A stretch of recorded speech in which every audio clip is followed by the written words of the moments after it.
The second biggest party in the European elections in Germany thinks that we should be friendly with Putin and we should be friendly with Xi because Europe is going to get crushed between the two superpowers, so we better start bootlicking. I'm Roland Oliphant, and this is Battle Lines. I've made wartime decisions. I know the choices are never clear or easy for the leadership. I just find bombs and I find dead people, but it's a really scary thing for me.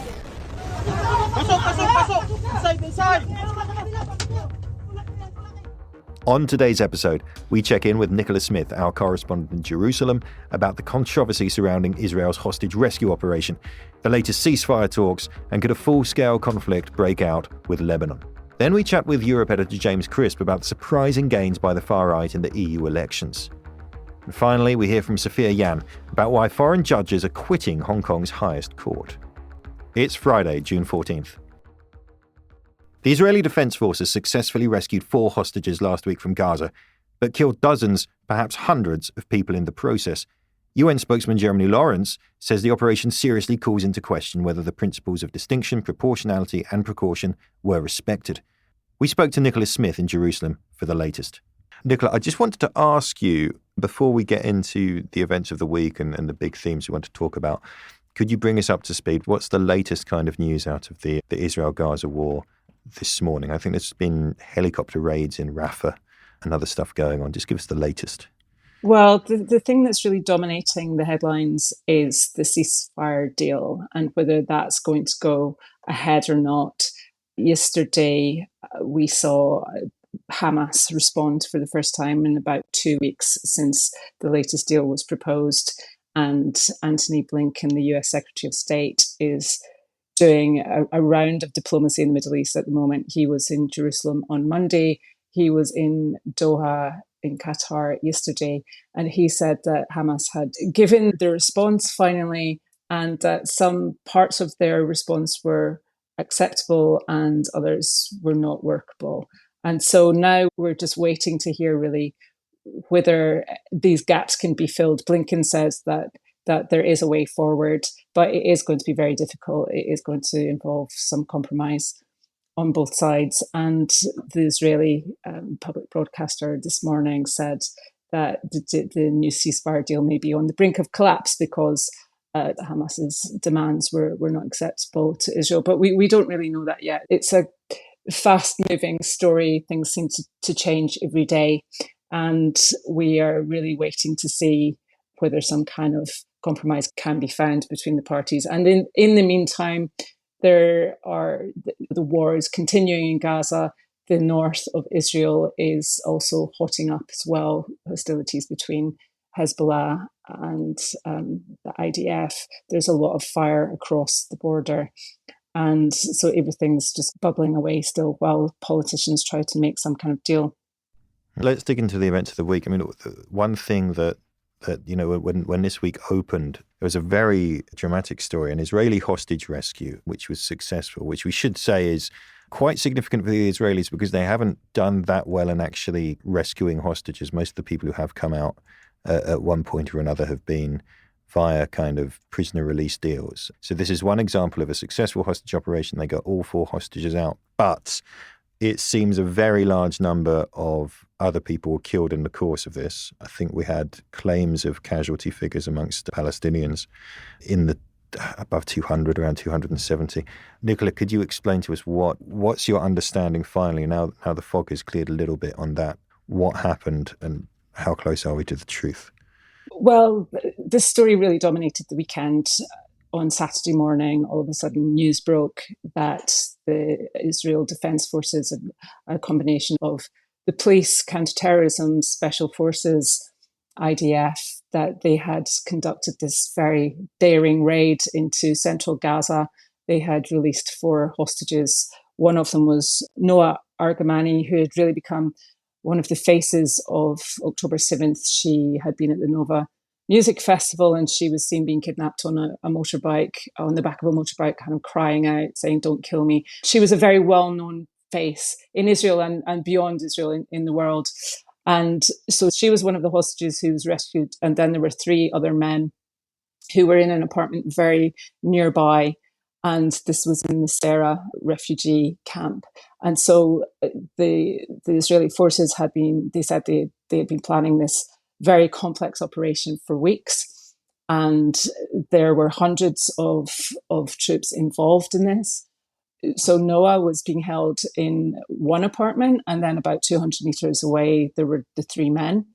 And the two commando teams had to go in with lots of backup from the Air Force and from other troops. Two commando teams went in, and they had to conduct these raids at precisely the same time so that it wouldn't endanger hostages at all if Hamas got wind of an operation happening. And so the operation to free Noah went pretty smoothly. They got her out without any real gunfight, and they got her to a beach where there was a waiting helicopter. With the three men, they had to fight their way in and they had to fight their way out. The whole operation took place during daytime, which is quite rare. But the IDF said that they did this to maximize the element of surprise. They said that if they'd done it, the operations are expected more during the night. And so they did this in the daytime. And there was a fierce gunfight as they entered the apartment where the three men were. One of the Israeli officers, the team leader, he was actually mortally wounded as he entered this apartment block. And as they were coming out, then they came under very heavy fire. The IDF spokesperson who was watching the whole operation in the command center, he said that they came under fire from RPGs as well as rifles, and there were a lot of Hamas operatives in that area. But there were also a lot of civilians, and the IDF team, it was coming under such heavy fire that their extraction vehicle actually broke down. They had to quickly seek shelter in a nearby building. They called in air support, and there were several missiles fired into that area. Now, what the IDF says is that they had specific targets already in mind that contained terrorist cells. What we saw on the ground also was a lot of carnage among civilians who were caught up in everything. And the IDF they don't deny that there were civilian casualties. Their estimates of the number of Palestinians dead are much lower than the Gaza Health Ministry. The Gaza Health Ministry said about 274 Palestinians were killed. They didn't specify how many of these were combatants and how many were civilians. The IDF on Saturday said that their estimates were about 100 people. They also didn't specify between combatants and civilians. But what we saw on social media and from aid groups who were working there were just some horrendous videos of very badly injured children, women, children, and other civilians in one of the major hospitals, and which seemed to be completely overwhelmed. So, Nicola, we've got the United Nations Human Rights Office said something about this a couple of days ago. They said they're profoundly shocked. And then this is UN spokesman Jeremy Lawrence. He said the action, quote, seriously calls into question whether the principles of distinction, proportionality and precaution were respected. This has come up throughout this conflict, really, hasn't it? The Israelis saying, look, we're doing what we can and what we have to do in this situation. But they're constantly being basically accused of ignoring that key rule in international law, which is that, you can conduct military operations, some collateral damage is perhaps expected, but it's got to be proportional. And the allegation is constantly, you're just not being proportional. Yes, that is correct. There's a huge controversy about this raid and about the rescue, not within Israel itself, but certainly in the rest of the world, there has been criticism about the level of civilian casualties that took place during this rescue. What the IDF have said is that Hamas has endangered its own civilians by placing hostages in civilian areas, and they're essentially accusing Hamas of using their own citizens as a shield. And there were some leaked messages from the Hamas military leader, Yahya Sinwar, this week that seemed to suggest that he saw these kind of sacrifices as necessary to further his political aims. But certainly there is a lot of scrutiny on both sides, and the UN, there was a UN commission yesterday that published a report. It was investigating the October 7th attacks in Israel, as well as the Gaza conflict that ensued. And it accused both sides, it accused Hamas and Israel of committing war crimes. Now, that report, there are no penalties attached to that report, but it could be used later action by, say, the International Court of Justice or other international tribunals. So there will be, in the aftermath of this war, there will be a lot of questions that will need to be asked, and on both sides. And so this is really upping the pressure at the moment, both within Israel and outside of Israel, to really find a ceasefire deal that will bring an end to this conflict for a start. And the deal on the table, which Blinken says Israel has accepted, although Benjamin Netanyahu, the Prime Minister, he has not publicly and specifically endorsed it. But the Americans have said that Israel is backing this. Hamas have made some demands that are currently unacceptable. They want further guarantees of a permanent ceasefire up front, which Israel is unwilling to give, or Netanyahu is unable to give at the moment because he has far-right elements in his cabinet. But there's a real pressure to find some way to have a truce, to allow the 120 remaining hostages to come home in exchange for Palestinian prisoners, and to find an eventual solution that will lead to a permanent ceasefire. And this whole deal is also linked to the hostilities in the north. We have Hezbollah in southern Lebanon who are firing permanently into northern Israel. They have said that they will not stop until there's a deal in Gaza. There's a risk that the conflict in the north could escalate, that it could become a more regional war. America has said that they've urged a de-escalation of this, but everything is linked together and everything's kind of hinging on whether this ceasefire deal can be made. On that note, let's just establish what we know about the ceasefire deal. So there's been a United Nations resolution backing this plan. The Americans say that the Israelis are on board with the plan.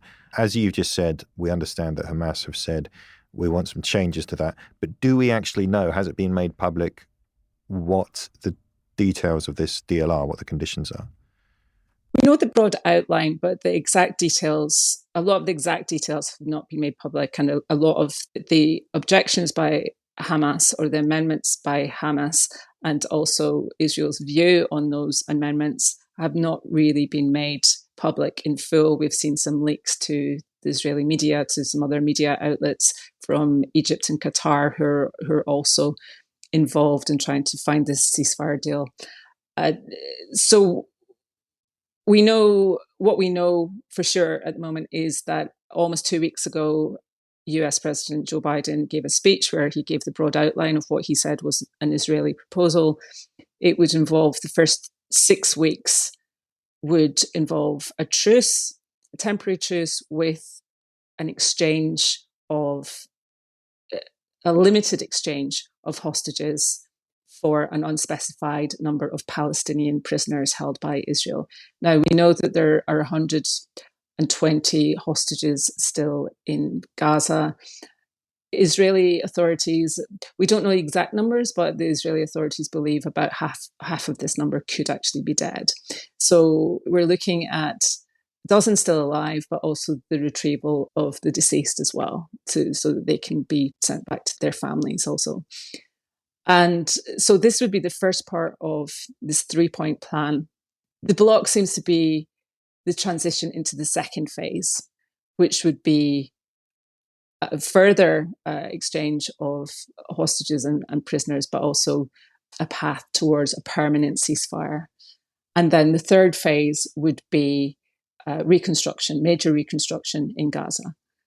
So there really is an impasse at the moment on how to transition between the first and the second phase. And Hamas, it appears, wants more guarantees up front that Israel will agree to a permanent ceasefire and the withdrawal of Israeli troops from Gaza. So, Nicola, Benny Gantz has left the war cabinet as well, which removes I suppose he's generally seen as a moderate voice, perhaps to the left or in a more centrist space than Benjamin Netanyahu. And what does that mean? And is this going to affect ceasefire efforts if the far right elements now have more sway around Netanyahu? Yes, it definitely could impact the negotiations. The Americans were said to not be very happy that Benny Gantz was leaving. He said that he basically gave Netanyahu an ultimatum it was supposed to be last weekend. It was supposed to be the day of the release of the hostages. So he delayed it for a day because he said that the government did not have a long-term plan for Gaza. And so he gave Netanyahu a couple of weeks to state what that plan was going to be. And he said, if you don't, then I'll leave. And so he did. And so that has shifted the cabinet further to the right. We're not quite sure what's happening with the war cabinet, but it's definitely moved the kind of center of power to the right. It means that Netanyahu will come under more pressure from the more extreme members of the cabinet if he wants to keep his government together. And we're not yet sure how that's going to play out with ceasefire deals. Certainly, Benny Gantz was believed to be more of a voice of reason on things like not moving too far forward on military action in the north. And there are members of Netanyahu's cabinet who don't appear to want peace, that they don't appear to want to leave Gaza, that they are much more hardline about the need to keep fighting and to completely destroy Hamas. Ever since the beginning of the war in October last year, Hezbollah has been running a relatively low level, I would say, cross-border tit-for-tat fight with the IDF up there. I mean, I say low level, but tens of thousands of Israeli civilians have been evacuated from northern areas, and certainly it sounds the intensity of this is picking up. And in the past couple of weeks, we've really seen kind of quite alarming kind of discussion of the possibility of a full-scale war, maybe a full-scale Israeli operation, cross-border invasion against Hezbollah up there. Is that hot air and a speculation, or are we really potentially in the zone of a two-front war now? It's definitely not hot air, and people are concerned about a two-front war. Partly, as I said, because Hezbollah has linked its actions to the ceasefire deal in Gaza, and we're not seeing very speedy progress on that at all. In the past few weeks, we have seen an escalation on the border in terms of the intensity of fire and the types of weapons being used as well. Much bigger weapons are being used. Hezbollah is also learning from the past few months. One of the tactics it's using more now is to send over explosive drones, which are much harder to detect. As you said, tens of thousands have been evacuated on both sides of the border. There's an estimated 100,000 people have had to leave their homes in Lebanon, some 60,000 in Israel. And this has become a massive domestic political issue, which is adding to the pressure on Netanyahu to act. And he's also facing more pressure from the more extreme elements of his cabinet on this issue as well. And everyone would agree that a solution needs to be found, that this can't keep going on. You've got 60,000 displaced people. You've got fires raging across the north. This is Israel's agricultural heartland. But the question at the moment is whether we're going to see Israel try to find a solution in a military, whether we're going to see Israel find a military solution, or whether it is still possible to find some kind of diplomatic way out of this. Nicola, thank you very much. And before we go, you've been in country for just over a week. I was just wondering if you could share a bit of your kind of impressions of the atmosphere, of the mood on the ground in Jerusalem and other areas where you've been, and maybe tell us what your reporting plans are for the next week. Sure. The mood in Jerusalem is very intense and also tense. I think people are very much on edge. there's a mixture of just not knowing what the future holds, plus some very messy internal domestic politics that are into the mix of this wartime scenario. And on Saturday, there was a brief moment of elation when the hostages were freed. That kind of gave people a bit of a mental reprieve, but it very kind of quickly turned back to, anger about the way the government is handling the war, as well as just general disquiet and anxiety about what's happening. And so I think over the next week or so, one of the big things I'll be looking at is just the internal politics and more specifically the controversy over the drafting of ultra-Orthodox young men, which is a big issue facing Netanyahu and which could ultimately break his coalition apart. Well, hopefully we'll be talking to you soon. You can explain that all next week. Nicola Smith from Jerusalem, thank you very much indeed for joining us. Thanks for having me. Emmanuel Macron called to snap parliamentary elections in France after last weekend's vote for the EU Parliament returned the most right-wing parliament in European history. James Crisp, our Europe editor, tells us about the implications of that election and what the success of parties like the AfD in Germany and Marine Le Pen's National Rally in France mean for the future of Europe.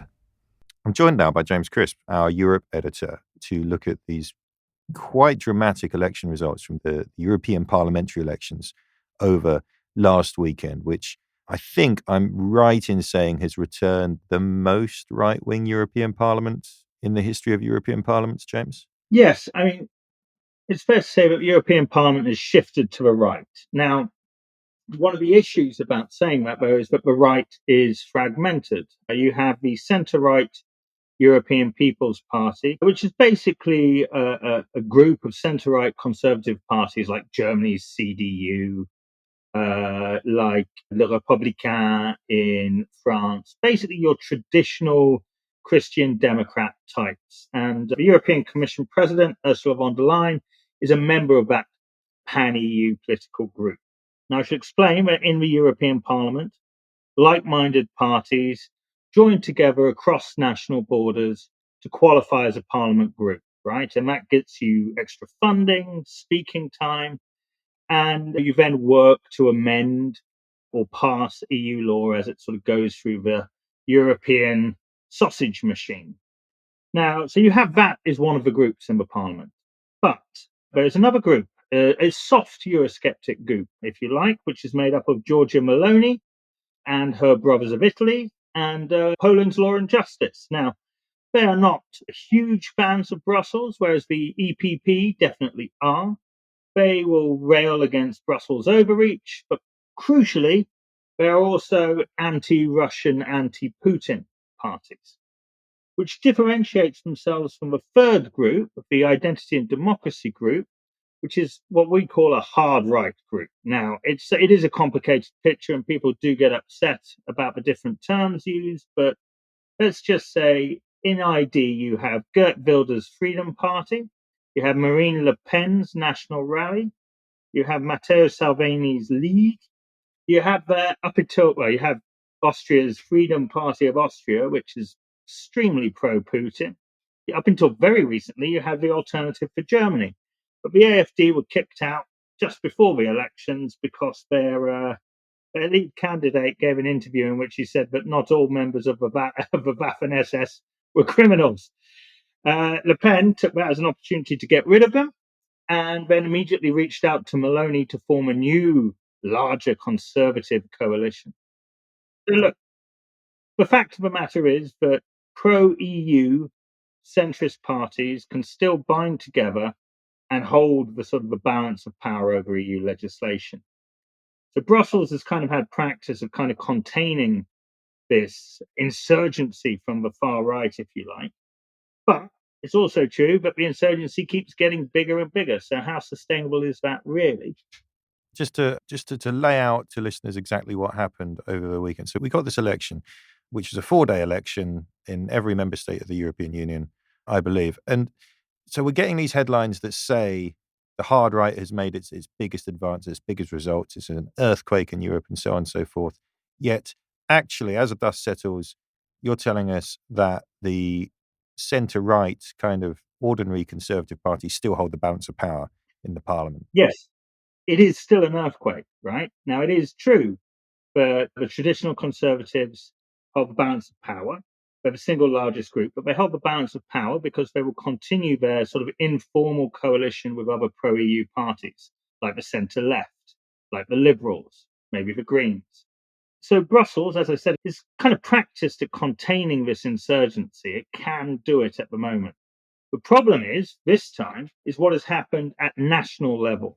That is where, if you like, Brussels has proved itself to be a bit earthquake resistant, whereas in Paris and Berlin, it turns out that all the houses have basically been made of wood instead of earthquake resistant concrete.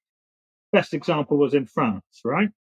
National Rally, Marine Le Pen, Eurosceptic nationalist, trounces Emmanuel Macron, a man who puts the EU at the centre of both of his presidential campaigns, a man who accuses Marine Le Pen of plotting Brexit by stealth, absolutely humiliates him in this vote. They got double the share of vote over Macron's party.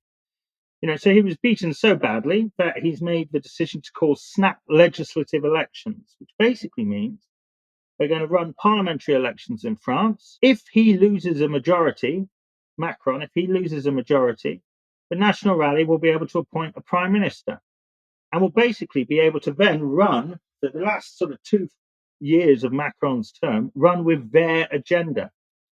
Macron will be a lame duck. I mean, as president, he keeps some powers, foreign policy and defense.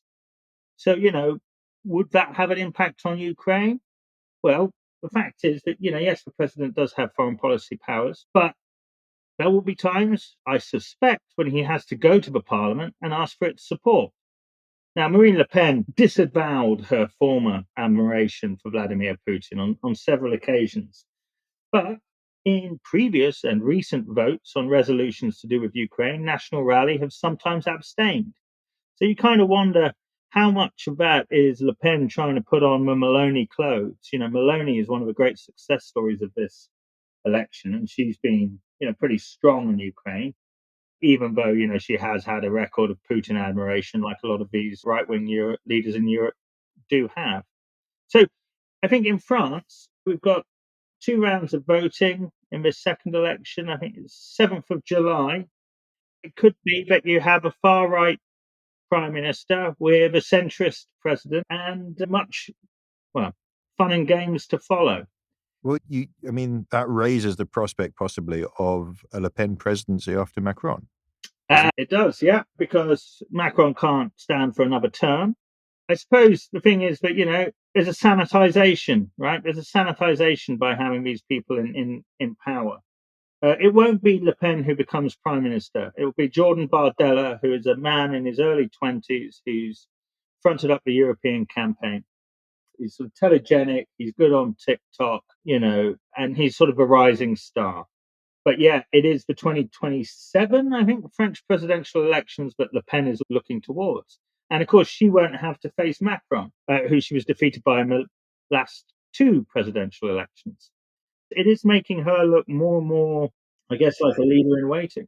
That would be quite a historic moment because before her, it was her father, Jean-Marie Le Pen, who led the Front National. I remember very well an election I believe, in the early 2000s where the left ended up throwing their weight behind Jacques Chirac during a second round because they didn't want those guys to get in. So this could be the moment when finally that far right, which centralist people have feared for a long time, finally take control of one of the great European powers, which would be a massive moment in European history. And I mean, it's really sort of important that you mention that because yesterday we had the leader of Le Républicain, of the Republicans, this is the party of the heirs to Charles de Gaulle and to Jacques Chirac's party. And the leader of LR came out and said, you know what? I think we should form an alliance with Marine Le Pen against Macron. Now, this plunged the party into turmoil, right? Because this is a real... And apparently this guy has always been slightly on the radical fringes anyway, despite being the president of the party. I mean, to give you a picture of, this great big sort of powerhouse of French politics has been basically eviscerated since Macron became president. Macron He took the centre and he emptied out the centre-left and the centre-right and brought them to him. But that means that the left and right wing in France is dedicated by the extremes. So that's what's left. You have this, and that polarisation has grown during presidency. And now you have what was centre-right party, the leader of that, saying, let's get into bed with Le Pen. Now, there's been a strong reaction against that. People are calling for him to resign. Michel Barnier who famously the Brexit negotiator and a sort of an LR heavyweight, has also said he's against it. So it's not a done deal, but the fact is it proves that this is something which is being talked about and thought about. Zoom out a bit and think about the kind of the broader movement here, the broader moment. I mean, we're in a moment where Geert Wilders' party is already in government in the Netherlands, as you Very said. nearly, very nearly. Very nearly. Yeah. The AFD are doing well. The National Rally in France are doing well. Giorgia Meloni is already in power in Italy. Europe seems to be moving right, and in some cases quite far right. Yeah, just when Britain's preparing to elect a centre-left government, right? Sure, but you can see the kind of debate even here around what's going to happen to the Conservative Party after the election. Reform, who have openly talked about how their objective is to basically either replace or take over the Conservative Party and turn it into what they would call a more conservative party. What is there a common thing driving this? I mean, I've been reading your coverage from earlier this week, and there's various things we can mention. We can talk about immigration, we can talk about net zero, we can talk about cost of living, and all of it. Is there one thing that's driving this throughout Europe, or is a different national kind of dynamics here? I mean, look, I don't think it's one thing, but I do think that there are some things which have had an impact. I think the 2015 migrant crisis, I think that casts a long shadow. I think if you then combine that with the cost of living crisis caused by the war in Ukraine, which it's not that long ago we had a financial crisis, I think you start to get a sort of a deep sort of dissatisfaction. I mean, one thing I haven't included in my coverage, but I was thinking about earlier, is I wonder if maybe as well the pandemic. Austria is really interesting. The party which won is the Freedom Party of Austria, led by a guy called Herbert Kickl. Now, the FPO were basically thrown out of a coalition government a few years ago after being involved in some massive scandal, right? Kickl basically has now brought them back. They've been leading in the polls ahead of elections next year, well, actually might even be this year, for ages, right? And they absolutely battered the opposition in the European elections. And how have they sort of come back from out of the wilderness? Anti-vax skepticism. That sort of meant that they've been able to reach beyond some of their traditional support and get, I don't know, the hairdresser on the street who wouldn't sort of normally care. In Belgium, right, party which came second, they held a general election on the same day as the European elections. Party which came second is Vlaams Belang.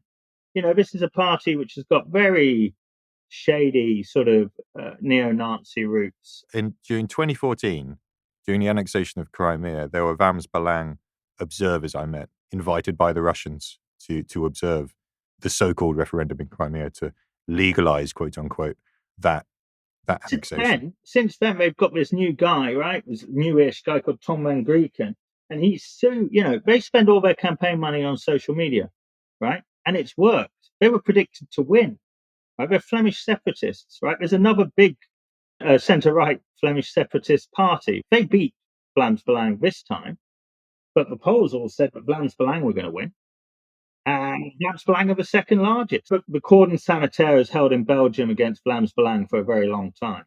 And I mean, I think the interesting thing about the Austrians is, of course, they're also they're lobbying Marine Le Pen to get the AFD back into the hard right group in the European Parliament.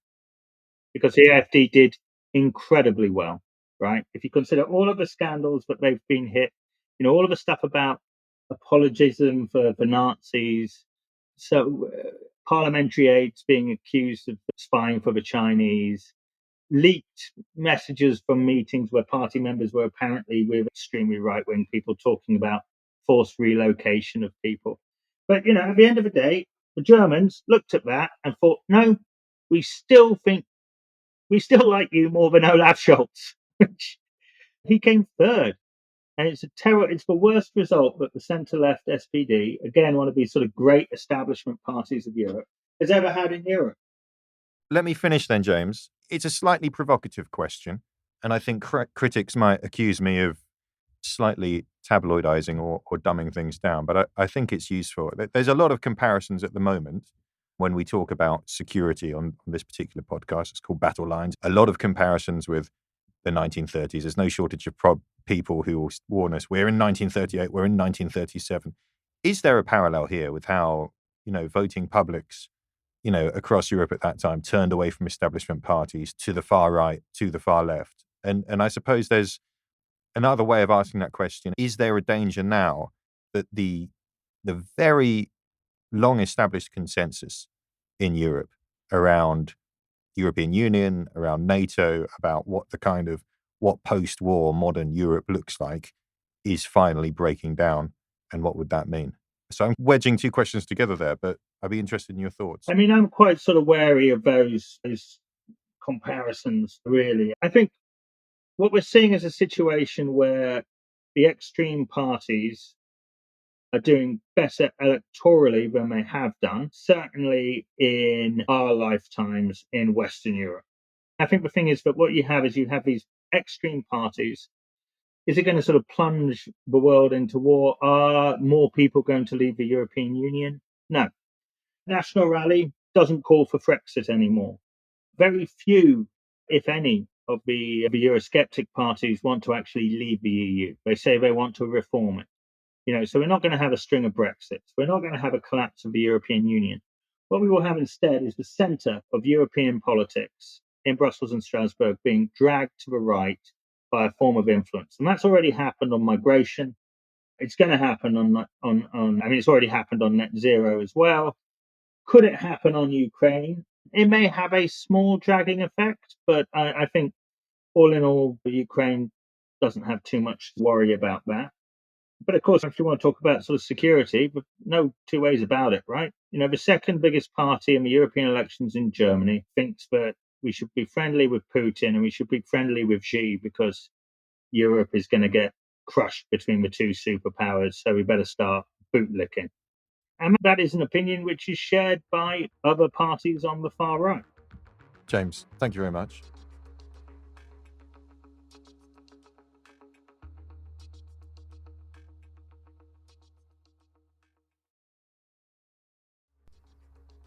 Over the past couple of weeks, no less than 3 foreign judges have resigned from Hong Kong's Court of Final Appeals, the city's top court.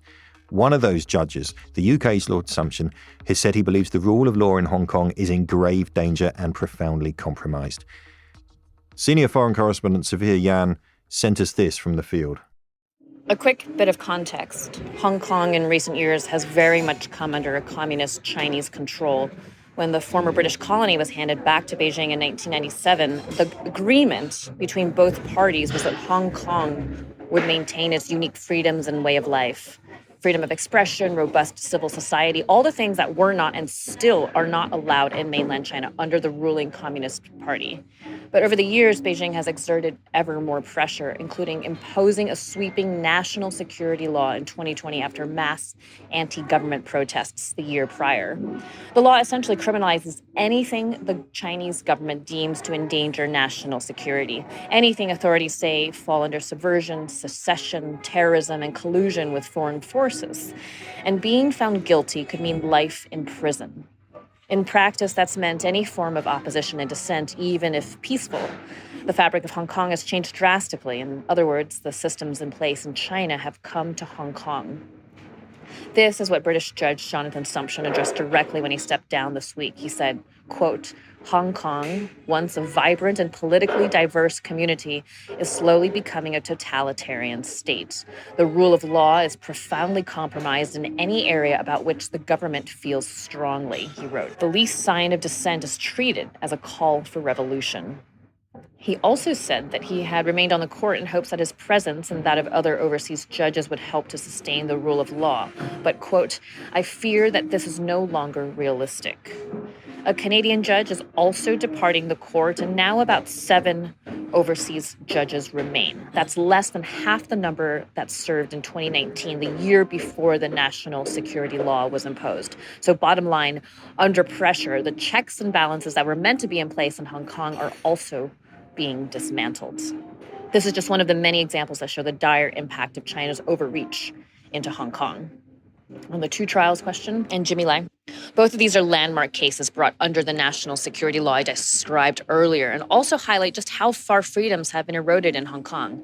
Let's start with the case of the 47. This is Hong Kong's largest case under the national security law to date. First, it was heard without a jury, and in that sense mirrors the opacity of Chinese courts, where a lot happens behind closed doors. China, in fact, has a 99.9% conviction rate.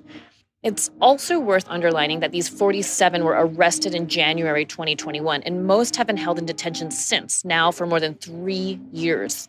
Prosecutors went after a wide range of people: young activists, career politicians, elected lawmakers. The list included well-known activists, Joshua Wong, also journalist turned politician Claudia Mo. So where are we with the case? Most pled guilty, but 16 of them tried to fight the charges and affirm their innocence. In recent days, however, 14 of those who pled not guilty were convicted of conspiracy to commit subversion. And only 2 people were acquitted and walked out free. The remaining 45 are now waiting for their sentences to be handed down, and they are, again, facing life in prison. The other ongoing case is against Hong Kong media mogul Jimmy Lai. Lai is the most high-profile person to face prosecution under the national security law. He's like Asia's Rupert Murdoch. Lai made his money in retail as the founder of the Giordano clothing brand before building his vast media empire, which included the very well-known newspaper Apple Daily. But he's being accused of, quote, conspiracy to collude with foreign forces. In terms of where things stand now, prosecutors in Hong Kong have finished their arguments. Proceedings will resume in late July when defense lawyers representing Lai are expected to argue that there is essentially no case. Lai, too, faces life in prison. Chinese authorities are likely hoping that these cases will act as a cautionary tale. Both show that there is essentially no more space for media freedom, freedom of expression, civil society in Hong Kong. And what's most chilling is that the government is weaponizing the law to crush these freedoms. This is China's way of whitewashing what it's doing by, quote unquote, putting criminals behind bars. Even the 2 acquitted in that case involving 47 people could be seen as an attempt to add a veneer of legitimacy. And remember, these are cases going through the same legal and judicial system that judges are choosing to disengage from because courts are no longer truly independent.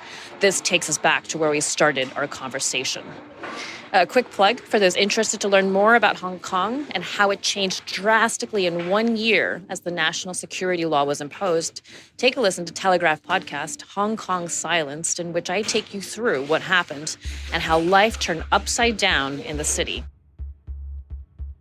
That's all for Battle Lines this time. Please join us again next week for more of the Telegraph's best foreign reporting. Goodbye. Battle Lines is an original podcast from The Telegraph. To stay on top of all of our news, analysis and dispatches from around the world, subscribe to The Telegraph or sign up to Dispatches, which brings stories from our award-winning correspondents straight to your inbox. We also have a live blog on our website where you can follow updates on Israel and Gaza as they come in throughout the day, including insight from contributors to this podcast. If you appreciated this podcast, please consider following Battle Lines on your preferred podcast app, and if you have a moment, leave a review as it really helps others find the show. As disinformation is a particular problem during conflict, we are relying on your support more than ever. Battle Lines is part of wider Telegraph foreign coverage in our podcasts. If you're interested in finding out more about the war in Ukraine, you can listen to our sister podcast, Ukraine.